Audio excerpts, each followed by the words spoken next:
तो आइए एक नज़र डालें पाकिस्तान अमेरिका संबंधों और सुर्खियों में छाए इस पासनी बंदरगाह पर। देखिए, हाल की रिपोर्टों ने ना थोड़ी हलचल मचा दी है।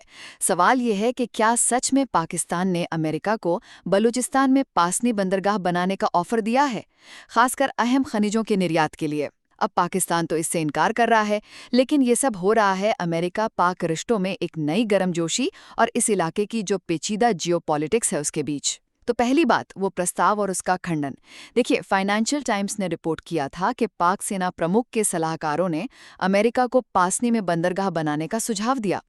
इससे अमेरिका को एक स्ट्रेटेजिक पहुंच मिलती और खनिज निर्यात भी आसान हो जाता।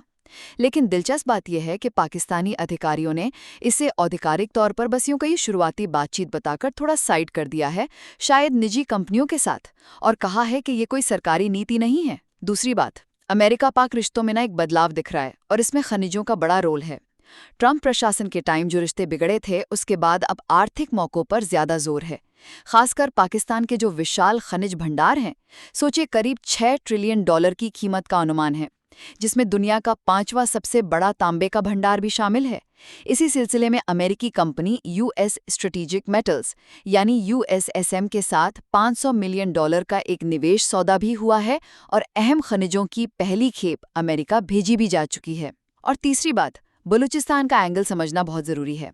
पासनी और ये जो खनिज सौदे हैं, ये सीधे बलूचिस्तान से जुड़े हैं। वही प्रांत जो है तो कुदरती दौलत से मालामाल, लेकिन गरीबी और एक लंबे समय से चल रहे अलगाववादी विद्रोह जैसे बीएलए, बीआरएस जैसे समूह है वहां, उससे जूझ रहा है। ये समूह सीपैक और किसी भी नई विदेशी परियोजना जैसे कि ये अमेरिकी बंदरगाह का आइडिया, उसका विरोध करते हैं।